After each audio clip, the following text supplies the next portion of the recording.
لیکن تجھے پتہ نہیں کہ یہ کسی ماں کا بیٹا ہے، پتہ نہیں کسی بیوی کا شوہر ہے۔ ایک ہمارے دوست ہیں، بزرگ ہیں، ان کا داماد فوت ہو گیا، نشہ کرتا تھا۔ تو میں تعزیت کرنے ان کے گھر پہنچا تو کھڑے ہو گئے ہاتھ باندھ کے، کہنے لگے حضرت صاحب باقی ساری گلاں چھڑ دیو، صرف نشے تے تقریر کریا کرو۔ وہ جب جیتا تھا تو تب بھی اس کے بچے یتیم ہی تھے، یتیم ہی تھے۔ میری بیٹی جب میرے گھر آتی تھی اور میں اپنے پوتوں کے اترے کپڑے اسے پہننے کو دیتا تھا تو میرا کلیجہ پھٹتا تھا، اور میری بیٹی اس کی زندگی میں بھی بیوہ کی زندگی گزار رہی تھی۔ وہ میری بہوؤں کے اترے ہوئے کپڑے پہنتی تھی۔ کوئی دعا کرو، کوئی جلسے کرو، یہ لت ختم ہو جائے۔ اور کہنے لگا اب میرے وہ چلا تو گیا ہے، دادا دادی اس کے پہلے کوئی نہیں، چچا ہے کوئی نہیں، جب تک تو میں زندہ ہوں ان نواسوں کو کوئی روٹی کا لقمہ، کوئی کپڑا مل جائے گا۔ لیکن سوچتا ہوں میں بوڑھا ہوں، مر گیا تو ان کو کوئی پوچھے گا کون؟ ان کی خبر؟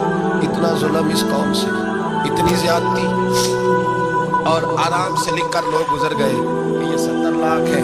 ان کا درد تو سمجھو، تکلیف تو سمجھو۔ 7 فٹ کا سونا جوان اور نشے کا عادی ہے تو کسی نالی میں پڑا ہوا۔ اور میں نے کہا اس قوم کے ساتھ اس سے بڑا بھیانک مذاق کیا ہو؟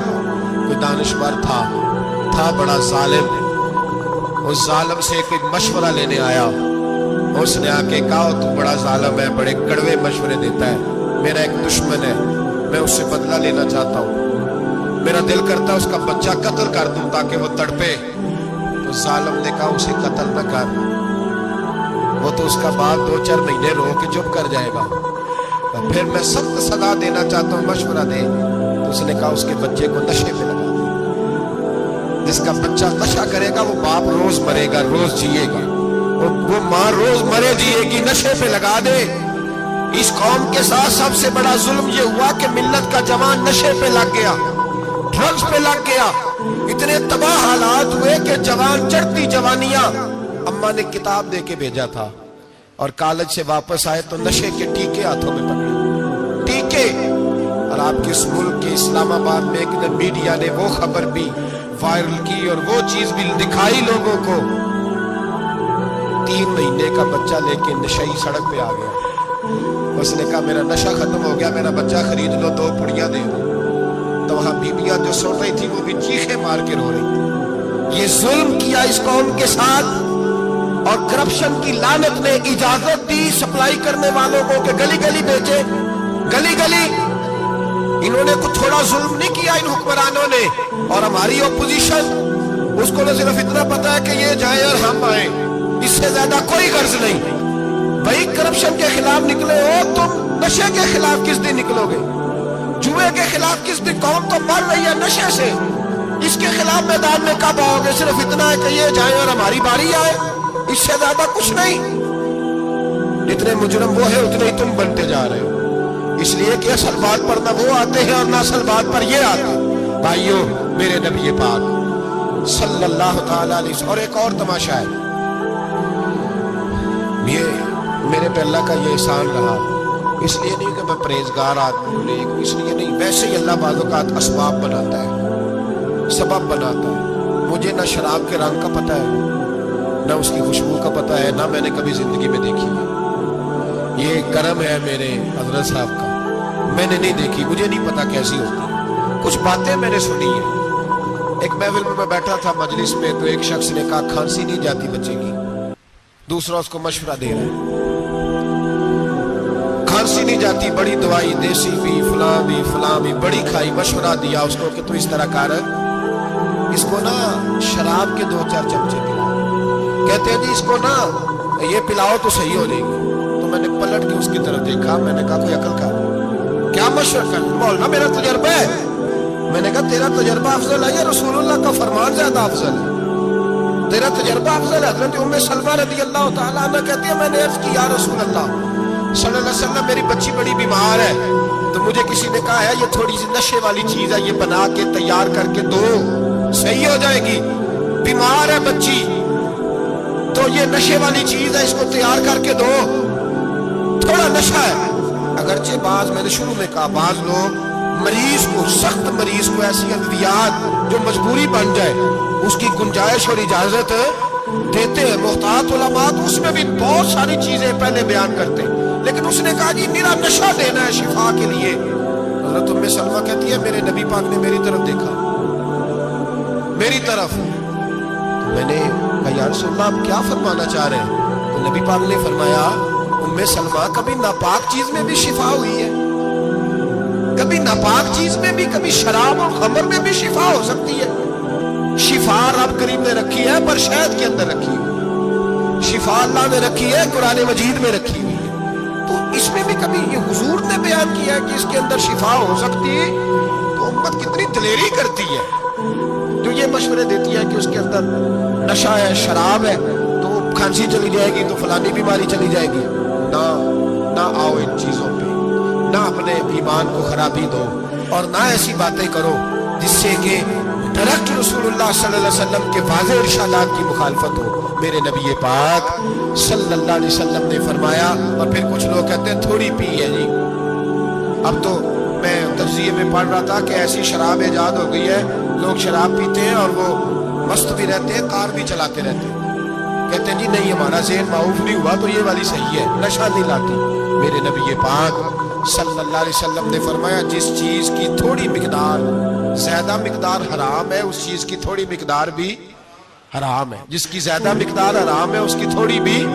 تو خمر اور شراب اگر فل پینا جائز نہیں تو تھوڑی پینا بھی جائز، یہ حرام ہے اور حرام تھی اور قیامت تک حرام ہی رہے گی۔ میرے نبی پاک صلی اللہ علیہ وسلم نے منع کیا اور حضور نے اظہار ناپسندیدگی فرمایا، فرمایا 40 دن تو عبادت ہی قبول نہیں ہوتی شراب پینے والی جب تک سچی توبہ نہ کرے۔ ایک دن صحابہ بیٹھے تھے سارے، حضرت ابو بکر صدیق بھی تھے، فاروق اعظم بھی تھے، عثمان غنی بھی تھے، ڈھیر ساری تعداد تھی صحابہ کی، سارے تشریف فرما تھے۔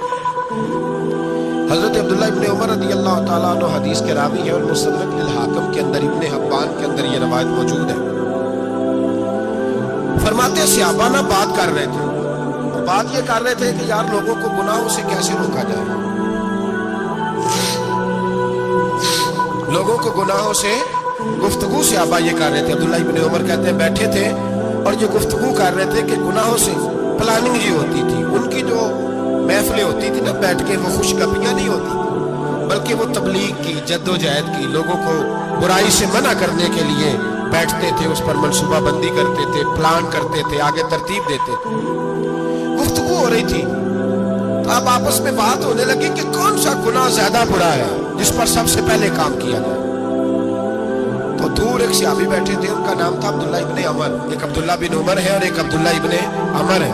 حضرت عبداللہ ابن عمر دور بیٹھے تھے، بڑے سمجھدار سیانے باریک بین آدمی تھے۔ تو حضرت عمر فاروق اپنے بیٹے سے کہنے لگے جا عبداللہ ابن عمر سے پوچھ کے آ کہ سب سے سخت گناہ کون سا ہے۔ توجہ ہے میرے بھائیوں، ادھر دیکھیے گا میری جان، پوچھ کے آ کہ سخت گناہ کون سا ہے۔ عبداللہ بن عمر رضی اللہ تعالیٰ عنہ کی خدمت میں جب عبداللہ ابن عمر گئے تو جا کے کہنے لگے کہ صحابہ پوچھتے ہیں کہ آپ نے زیادہ وقت گزارا ہے نبی رحمت صلی اللہ علیہ وسلم کے پاس، تو بتلائیے برا گناہ کون سا ہے، سب سے سخت گناہ، تاکہ سب سے پہلے اس پر پابندی لگائی جائے، اس پر محنت کی جائے۔ تو حضرت عبداللہ ابن عمر کہنے لگے صحابہ کو جا کے بتا دو کہ سب سے برا گناہ شراب پینا، سب سے برا گناہ، اور یہ ام الخبائث برائیوں کی جڑ ہے، گناہوں کی ماں ہے، یہ بنیاد ہے، باقی گناہ اسی سے شروع ہوتے ہیں۔ کہتے ہیں میں نے آ کے بتایا تو حضرت ابو بکر صدیق رضی اللہ تعالیٰ عنہ سیدنا فاروق اعظم کہنے لگے خود جاتے ہیں، ان کے پاس خود جاتے ہیں، چونکہ ہم نے بات سننی ہے ہم خود جاتے ہیں اور ان سے جا کر کے سوال کرتے ہیں کہ اگر آپ کو اس تفصیل کا پتہ ہے نا تو اس کے پیچھے بھی کوئی تفصیل ہوگی جو میرے نبی پاک نے بیان کی ہوگی صلی اللہ تعالی علیہ وسلم، اس تفصیل کا بھی آپ کو پتہ ہوگا جو نبی پاک نے بیان کی ہوگی، اس بات کے پیچھے جو بیک گراؤنڈ ہے، جو پس منظر ہے۔ فرماتے ہیں کہ ہم اٹھے، عبداللہ ابن عمر کے پاس گئے، ان سے جا کے پوچھا کہ جناب آپ نے یہ تو فرمایا ہے شراب ام الخبائث ہے، تو اس کے پیچھے پس منظر کیا ہے؟ عبداللہ ابن عمر کہنے لگے یہ میں نے اپنے پاس سے نہیں کہا، یہ میں نے نبی پاک سے سنا ہوا۔ حضور سید عالم صلی اللہ علیہ وسلم بیٹھے تھے تو حضور نے فرمایا شراب یہ نشہ یہ برائیوں کی ماں ہے. اور پھر حضور نے ایک مثال بیان فرمائی. نبی رحمت علیہ السلام نے فرمایا بنی اسرائیل کا ایک واقعہ ہے. ایک خوبصورت جوان تھا, ایک عورت کا دل آ گیا اس پر. یہ یاد رکھ لیں, ہم لڑکوں کو منع کرتے رہتے ہیں لیکن ہمیں گھر کی بچیوں پر بھی توجہ دینی ہوگی, ہمیں ان کے فون پر بھی نگرانی کرنی ہوگی, ہمیں وہاں بھی غور کرنا ہوگا. اس لیے کہ اگر کوئی بچی گنجائش نہ دے تو میرا خیال ہے کہ لڑکا جرت کرنے کی طاقت نہیں رکھتا. تو وہاں بھی ان کی اماں سے کہے کہ پابندی لگائے, بچی کسی کا موبائل لے کر کے کہیں اس کو استعمال تو نہیں کر رہی, اس پودے پر بھی توجہ دے, درخت بننے سے پہلے اس کی بھی نگرانی کرے, یہ بھی بڑا ضروری کام ہے. عورت کا دل آ گیا تو نبی پاک علیہ الصلوۃ والسلام فرماتے اس نے کوئی بہانہ لگایا, کسی کو کہا کہ اس نوجوان کو بلا کے لاؤ, اس کو کہو کہ ہم نے کوئی گواہی لینی ہے تجھ سے. وہ نوجوان آیا, ایک کمرے میں داخل ہوا تو اگلے کمرے میں لے گئے, وہاں داخل ہوا تو اس سے اگلے کمرے میں لے گئی, وہ داخل ہوا تو اسی طرح 7 مکفل کمروں میں لے گئی. میرے کریم رسول میرے محبوب پاک علیہ السلام فرماتے صحابہ کو سمجھا رہے ہیں میٹھے لب و لہجے میں, فرماتے جب سب سے پچھلے کمرے میں لے گئی تو ایک لڑکا بندھا ہوا تھا وہاں رسیوں سے, شراب کا پیالہ پڑا ہوا تھا. بی بی کہنے لگی کوئی گواہی شواہی نہیں لینی, تجھے اس لیے بلایا ہے کہ تیرے اوپر دل آ گیا ہے, اب میرے ساتھ منہ کالا کر. تو وہ جوان کہنے لگا نہیں, میں نے اپنے نفس کو پاک رکھا ہوا ہے, میری نظر بھی پاک ہے, دل بھی پاک ہے, اور اس کی برکت یہ ہے کہ رب نے میری روح کو بھی پاک رکھا ہوا ہے, تو میں یہ حرکت نہیں کر سکتا. پاک لوگ پلید کاموں کی جانب توجہ نہیں کرتے, میں یہ حرکت نہیں کر سکتا. اقبال نے اپنے بیٹے کو دعا دی تھی, اس نے کہا تھا حیا باقی نہیں ہے زمانے کی آنکھ میں, خدا کرے کہ رہے تیری جوانی بے داغ, خدا کرے کہ رہے تیری جوانی بے داغ. کہا میرے ساتھ منہ کالا کر, اس نے کہا میں نہیں کرتا. کہنے لگی چل پھر اس کو قتل کر, اس کو میں نے باندھا ہوا. اس نے کہا میں قتل کیوں کروں, میری کیا دشمنی ہے. کہا پھر شراب پیو, میں شراب بھی نہیں پیتا. تو کہنے لگی اب تو میں نے تجھے اپنے چنگل میں پھانس لیا ہے, اب تو یہاں سے بچ کے جا نہیں سکتا, اور اگر تو باہر جائے گا تو میں شور کروں گی, لوگ جمع کروں گی, اس نے میری عزت آبرو پہ ہاتھ ڈالا ہے, تو بچ تو نہیں سکتا, ایک کام تو کرنا پڑے گا. محبوب فرماتے اس نوجوان نے سوچا کہ زنا بھی بہت بڑا جرم ہے, قتل بھی بہت بڑا گناہ ہے, چلو اب مجبوری ہے تو شراب پی لیتا ہوں. لیکن وہ سمجھا نہ کہ شراب تو بنیاد ہے. اس نے ایک پیالہ جو پیا, کہنے لگا ایک اور دے دو, دوسرا پیا تو کہنے لگا ایک اور دے دو. اب 3 پیالے 3 بوتلیں شراب جو پی چکا تو خماری چڑھ گئی. اب اس عورت کے قریب جانے لگا کہ میں تیرے ساتھ زنا کروں گا.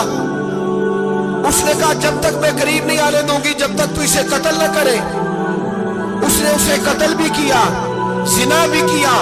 تو محبوب فرمانے لگے یہ قتل اور زنا جو ہوا ہے تو یہ شراب کی وجہ سے ہوا ہے. گویا شراب وہ جرم ہے جو قتل بھی کرائے گی, جو زنا بھی کرائے گی. اور اگر آپ نشئی کو دیکھیں, اگر آپ شرابی کو دیکھیں تو کیا وہ ڈکیتیاں نہیں کرتا پھرتا, وہ چوریاں نہیں کرتا, وہ اپنی ہی ماں کا زیور نہیں بیچ آتا, وہ اپنی ہی بہن کا پڑا ہوا جہیز نہیں بیچ آتا, وہ اپنے ہی گھر میں ڈاکے نہیں ڈالتا, وہ اللہ کے گھر مسجد میں آ کر کے چوری نہیں کرتا. صرف اس لیے کرتا ہے کہ یہ نشہ, یہ شراب یہ ماں ہے گناہوں کی, یہ جڑ ہے. ملت کے لوگوں یاد رکھو, اس امت اس پاکستان کے ساتھ جہاں بہت سارے ظلم ہوئے وہاں بڑا ظلم یہ ہے کہ بہت بڑا طبقہ جوانوں کا نشے کا عادی ہے. وہ نشہ انہیں عشق مجازی اور عورتوں کے عشق کی جانب لا رہا ہے. وہ نشہ چوریاں کرا رہا ہے, قتل کرا رہا ہے, ڈکیتیاں کرا رہا ہے. بہت بڑے ظالموں نے بہت بڑے ہاؤس بنائے ہوئے ہیں جن کے اندر شراب فراہم کی جاتی ہے, نشہ دیا جاتا ہے. میں نے تو ایسے ایسے لفظ سنے کہ الیکشن کے دنوں میں ووٹ لینے کی خاطر سیاستدان انہیں نشہ فراہم کرتے, انہیں باندھ کے رکھتے, روز تمہیں پڑیا ملے گی, ووٹ ہمیں ڈالنا.